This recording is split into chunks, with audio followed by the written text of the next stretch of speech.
नमस्ते दोस्तों, मैं आशीष शुक्ला दिशा कंपटीशन क्लासेस के यूट्यूब चैनल पर आपका स्वागत करता हूं। और आज हम करंट अफेयर की क्लास में आपका स्वागत करते हैं। और करंट अफेयर की क्लास में स्वागत करने से पहले हम कुछ बात करते हैं। आपको बैकग्राउंड में कुछ लाइनें दिखाई पड़ रही होंगी जो कि आजकल सोशल मीडिया के प्लेटफॉर्म पर काफी वायरल हो रही हैं। क्या है लाइनें? वो मिल बांट कर हंसना रोना चला गया, कोई आकर कह दे कि कोरोना चला गया। कोरोना महामारी ने भारत ही नहीं अपितु विश्व को प्रभावित किया है। इसमें चाहे मजदूर हो, किसान हो, युवा हो या छात्र हो, छात्राएं हो और यहाँ तक कि शिक्षक हो, सभी को प्रभावित किया है। चाहे उद्योग धंधे हो, चाहे व्यापार हो।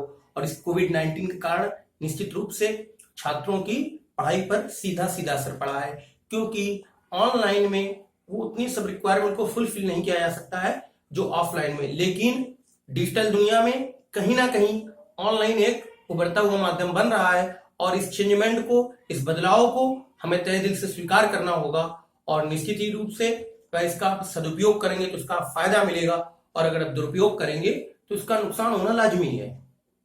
तो कहने का मतलब हमको जो बात करनी है वो ये बात करनी है कि ऑफलाइन क्लास में आपने देखा होगा कि एक जीएस का एक लार्ज सिलेबस होता है, चाहे वो हिस्ट्री हो, ज्योग्राफी हो, पॉलिटी हो, इकोनॉमिक्स हो, या हम लोग जो यूपी स्पेशल का सेक्शन पढ़ रहे हैं वो हो। और इन सेक्शन में आपको एक तरमियता की जरूरत होती है। एक दो दिन, 3 दिन, 4 दिन, 5 दिन, 6 दिन, 7 दिन, 8 दिन, हो सकता है 10 दिन बाद हमारी आपकी फ्रिक्वेंसी मिले और चीजें आपको बेहतरीन तरीके से समझ में आए। लेकिन एक दिन चैनल ये देखा, दूसरे दिन दूसरे चैनल पर जंप कर दिए, तीसरे दिन किसी तीसरे चैनल पर, चौथे दिन चौथे चैनल पर, तो कहीं ना कहीं आपकी तैयारी सफर करेगी। सेम उसी तरीके से अगर ऑफलाइन माध्यम में आज इस कोचिंग में, कल उस कोचिंग में, परसों तीसरी कोचिंग में, 10 दिन बाद चौथी कोचिंग में, इससे निश्चित रूप से पढ़ाई आपकी सफर करती है। उसी तरह से कहीं ना कहीं ऑनलाइन में भी यही हो सकता है। और आजकल अगर आपको ऑनलाइन तैयारी करनी है तो निश्चित रूप से आपको 1 channel, 2 channel, 3 channel, maximum 5 channel को सब्सक्राइब कर आप फुल्ली फोकस कर। हम ये नहीं कहते कि आप हमारा ही चैनल देखें, आप हमारा चैनल भी देखें, साथ ही साथ आप 2, 4, 5 चैनल डिसाइड कर लें, उन्हीं चैनल के इर्द गिर्द रहें। क्योंकि यूट्यूब क्या है, हमारे प्रधानमंत्री जी बोलते हैं कि आजकल इस डेटा युग में डेटा के पहाड़ हैं, और डेटा के पहाड़ में कहीं ना कहीं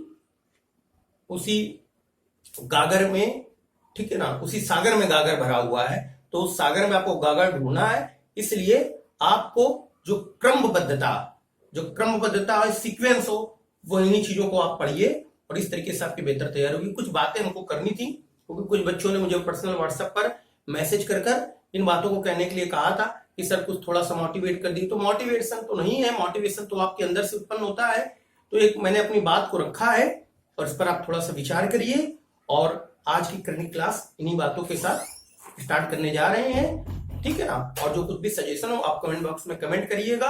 और हमारे परिश्रम का मूल इतना ही है कि आप चैनल को कम से कम प्रत्येक व्यक्ति 3 लोगों को इस चैनल को शेयर करें और पर्सनली रूप से सब्सक्राइब करने के लिए कहें। क्योंकि सब्सक्राइब करने पर यूट्यूब में 1000 सब्सक्राइबर लिमिट पूरी होने पर आपको ऑनलाइन क्लास की सुविधा मिल पाएगी। और हम लोग ऑनलाइन क्लास के साथ ही साथ रिकॉर्डिंग क्लास भी आपको उपलब्ध करा पाएंगे।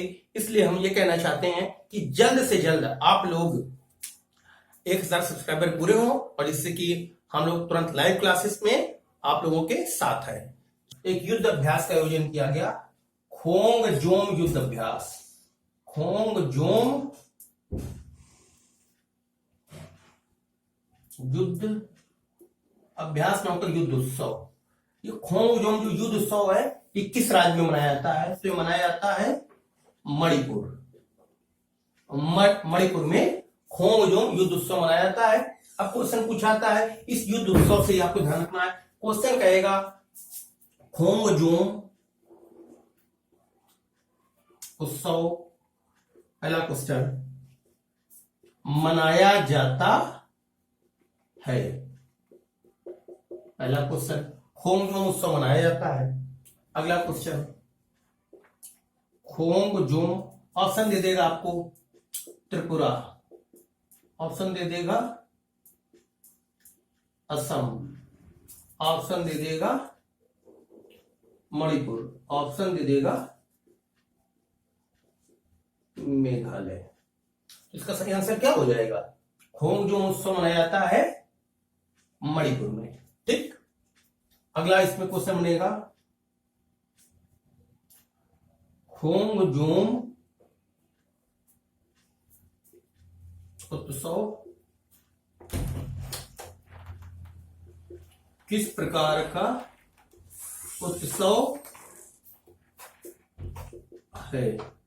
तो खोंगजोम उत्सव कहेगा सांस्कृतिक उत्सव है, धार्मिक उत्सव है,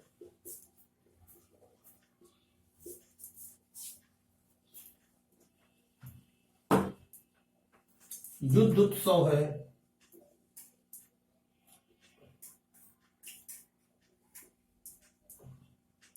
पर्यटन उत्सव है। अगर इस चीजों पर आपने छोटी छोटी चीजों पर ध्यान दिया है तो इसका आप आंसर बता सकते हैं कि खोंगजोम उत्सव मणिपुर में मनाया जाता है और खोंगजोम उत्सव एक प्रकार का युद्ध उत्सव है। युद्ध उत्सव भारतीय स्वतंत्रता संग्राम की लड़ाई में यहाँ पर अंग्रेजों के बीच में और मणिपुर के स्थानीय जनजातियों के बीच में एक युद्ध हुआ था, उसी की याद में, उन शहीदों की याद में हम लोग खोंगजोम उत्सव सेलिब्रेट किया जाता है और एक ये क्षेत्रीय त्योहार है। ठीक है ना, इसको आप नोट कर लीजिए, स्क्रीनशॉट ले लीजिए। इसीलिए भी हम लोग पढ़ रहे थे कि मणिपुर राज्य में आपका जो खोंगजोम उत्सव मनाया गया, उसी तर्ज पर हॉर्नबिल उत्सव भी पूर्वोत्तर राज्य का एक उत्सव है जिसको 10 दिसंबर को, प्रत्येक वर्ष 10 दिसंबर को मनाया जाता है हॉर्नबिल उत्सव। अभी तक हॉर्नबिल उत्सव को समझा था कहाँ का है? तो हॉर्नबिल उत्सव जो है कहाँ का है? नागालैंड राज्य का है। लेकिन जो सबसे इंपॉर्टेंट है वो बात ये है कि सन 2019 से 10 दिसंबर 2019 से इस त्योहार को नागालैंड के साथ ही साथ त्रिपुरा में भी मनाया जाने लगा। तो बात आती है कि हॉर्नबिल उत्सव वर्तमान में कितने राज्यों में मनाया जाता है? तो हॉर्नबिल उत्सव वर्तमान में 2 राज्यों में मनाया जाता है, नागालैंड और त्रिपुरा। त्रिपुरा में उस उत्सव की शुरुआत कब से हुई? तो त्रिपुरा में इस उत्सव की शुरुआत हुई थी 2019 से।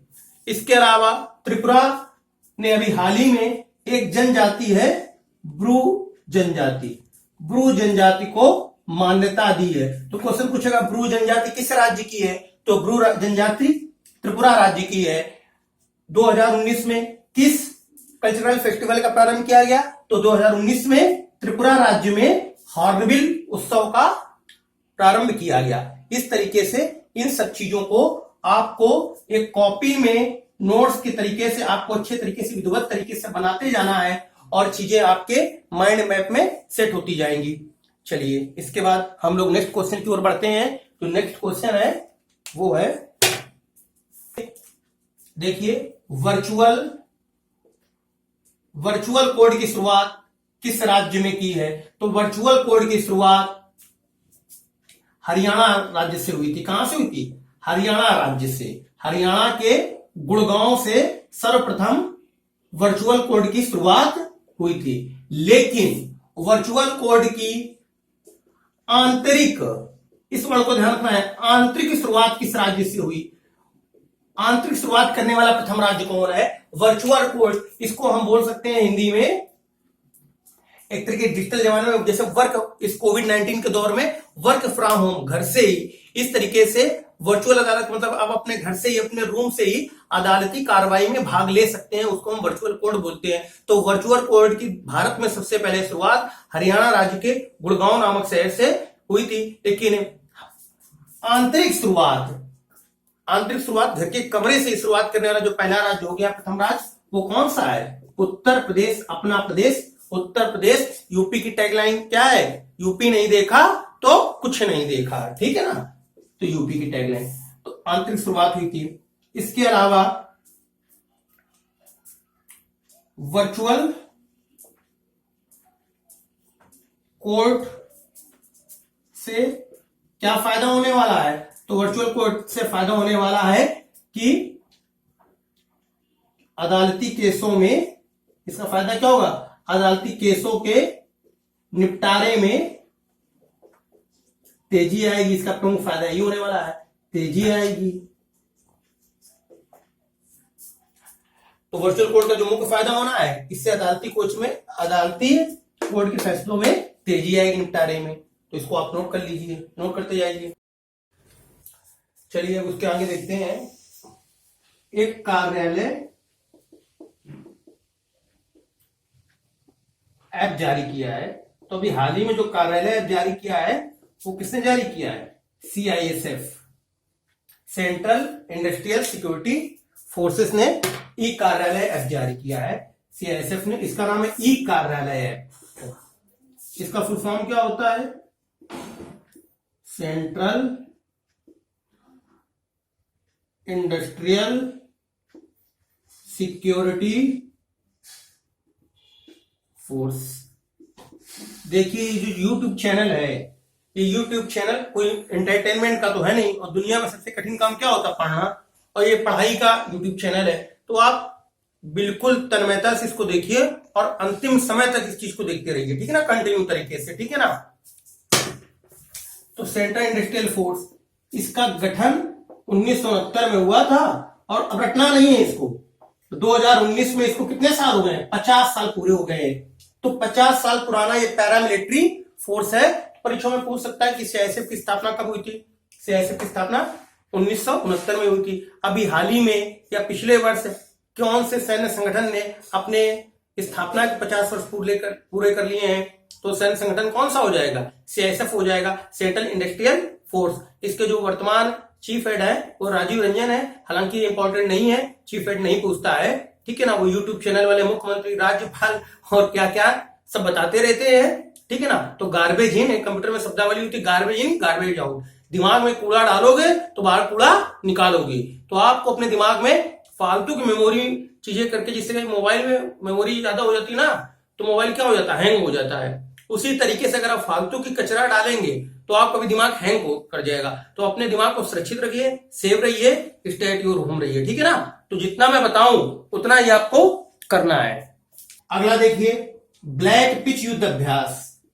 अगला देखिए, ब्लैक पिच युद्ध अभ्यास।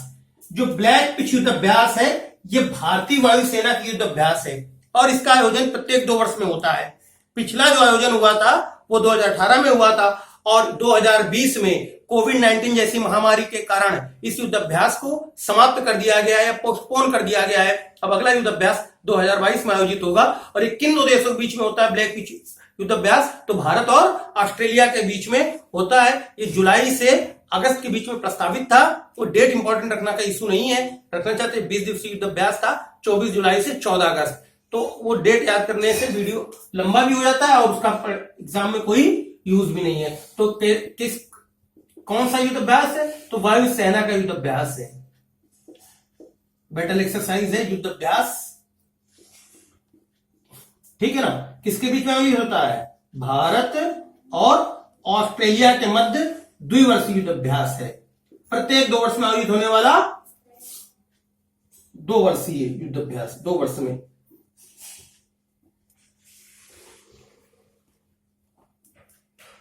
दो वर्षीय युद्ध अभ्यास। पिछला कब हुआ था युद्ध अभ्यास, पिछला हुआ था 2018 में, और आगामी नेक्स्ट आगामी कब होगा, आगामी होगा 2022 में। 2020 का युद्ध अभ्यास कोविड-19 जैसी महामारी के कारण क्या कर दिया गया, इसको पोस्टपोन कर दिया गया। चलिए इसके बाद अगला युद्ध अभ्यास। एक रिपोर्ट आई है, बहुत ही महत्वपूर्ण ये है, अभी तक का मैं कहूंगा सबसे इंपॉर्टेंट, आज की करंट का सबसे इंपॉर्टेंट एक रिपोर्ट आई है, सिप्री रिपोर्ट। सिप्री एक संगठन है, इसका फुल फॉर्म क्या है, स्टॉक होम इंटरनेशनल पीस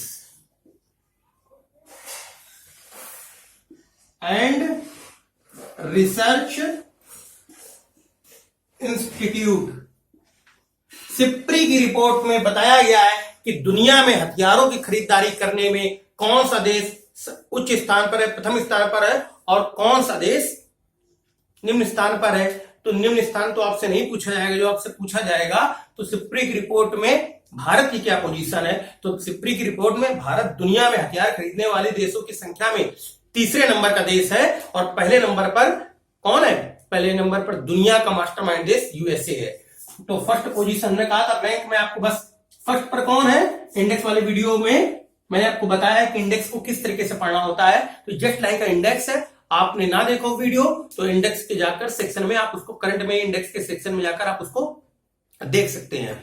और जो भी वीडियो देखिए अंत तक देखिए, और अपने नियर एंड डियर को, ठीक है ना, उसको शेयर कीजिए और सब्सक्राइब करवाइए, पर्सनल अप्रोच से सब्सक्राइब कराइए। मैं सब्सक्राइब कराने का इतना जो रिस्क दे रहा हूं कि जब YouTube की पॉलिसी के अनुसार जब 1000 सब्सक्राइबर हो जाते हैं तो ऑनलाइन वीडियो की सुविधा मिल जा पाती है।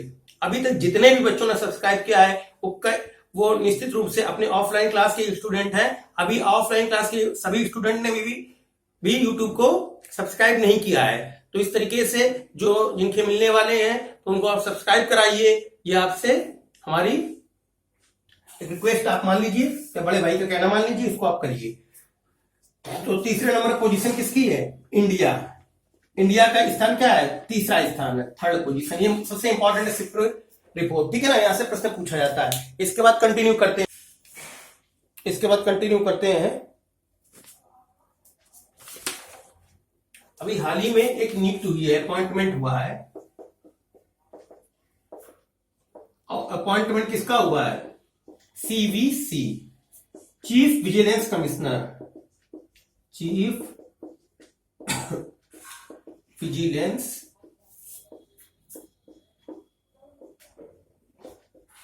Commissioner, chief vigilance commissioner.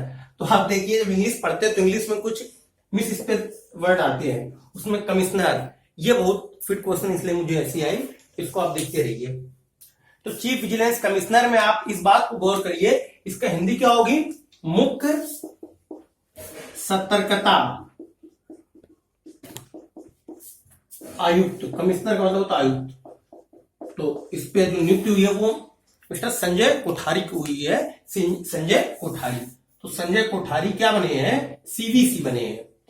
अब यहां से प्रश्न पूछेगा कि सीवीसी की नियुक्ति कौन करता है। तो सीवीसी की नियुक्ति कौन करता है, राष्ट्रपति करता है। राष्ट्रपति अपना हर एक काम किसकी सलाह पर करता है, राष्ट्रपति अपना हर एक कार्य किसकी सलाह पर करता है, तो सलाह पर करता है, मंत्रिपरिषद की सलाह पर करता है, ठीक है ना।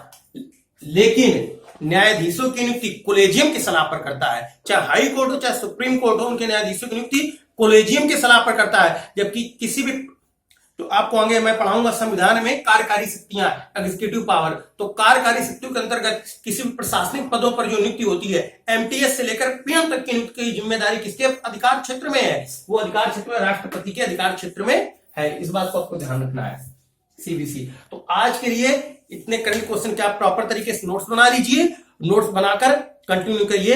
ये मेरा आपसे प्रॉमिस है कि आपको रेगुलर बेसिस से आपको क्लासें मिलती रहेंगी करंट की। आप नोट्स बनाते रहिए और इस कोविड-19 महामारी में आप घर पर ही रहिए, हमारी आपसे ये अपील है। और उम्मीद करते हैं इस अपील सार्थक ही अपील है, दूरी बनाए रखिए और इस तरीके से आपका कहीं ना कहीं पढ़ाई को सफर नहीं होने देंगे, ये हमारा आपसे प्रॉमिस है। और शेयर और सब्सक्राइब कर सहयोग दीजिए। Thank you.